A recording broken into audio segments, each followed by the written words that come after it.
السلام علیکم زما ګران خوږه ملګرو درانه پښتنو دلته لایټ هم لږه مسله کوي چې زه لږ سایډ ته شمه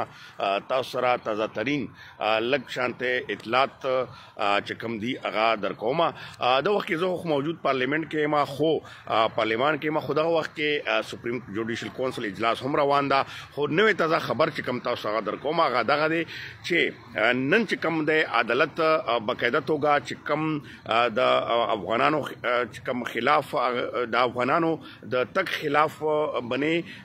باقاعده توګه فرات الله بابا د پیپلز پارټي هم دغه شانتي محسن د وړو هم دغه شانتي نور چې کوم سیاسي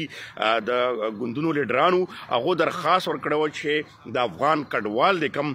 وسله شي دغه د رکواو کې حکومت پالیسي خلاف درخواست جمع کړو سپریم کورټ کې سپریم کورټ چې کوم ورته تاسو ورته چې کوم وایي محکمه اعلی محکمه چې دغه پاکستان هغه محکمه ده چې دغه اډر جاری کی د دې خلاف یو څه کوم بینشت لې نه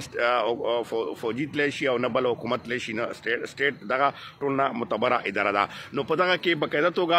چې کوم فیصله شوې ده هغه دغه وشوه چې یو خو هغه درخواست من چې کوم اعتراضات شي هغه اعتراضات عدالت لري که دویم چې کوم دی هغه کې خاص خبره دغه راغله چې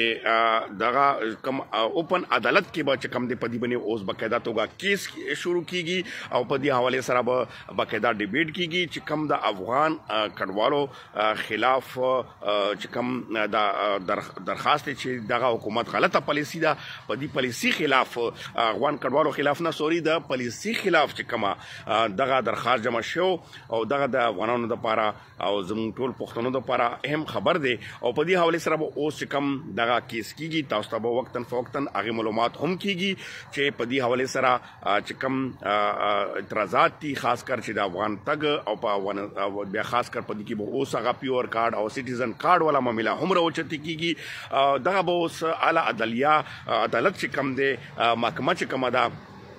اوس په دې باندې باقاعده کم کاروایی کیږي مخکې بیا به هم تاسو ګورئ خدا ښه خبر ده چې عدالت چې کم ده په دې باندې باقاعده توګه دا کیس هیرنګ ورته وایي تاسو یو کیس شروع شي چې په دې باندې تاسو ولیدل چې پاکستان چې کم سیاسي ګوندونه دي خاص کر د پښتنو لیډران هغه راپاسېدلي دي هغه د حکومت دغه پالیسۍ خلاف دي او دغه وایي چې افغان کډوال دي داسې نشي لګلی او بیا خاص کر چې کم کاروباري افغانان کډوال دي خاص کر په کارت ولدي سټیزن کارت ولدي نو په معاملې باندې هم دغه به اوس خبرې کیږي نو تاسو ته دغه ما یو خوشخبري خبرو چې دا تاسو سره شیر کوم او بلخوا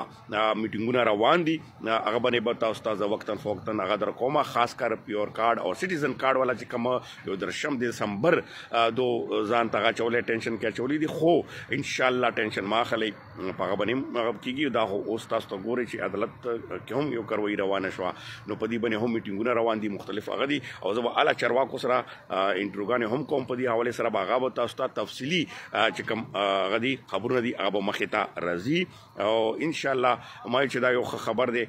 وختي دا ټول ډیټیل کې راغله نو ما تاسو سره شیر کوم ډیره مننه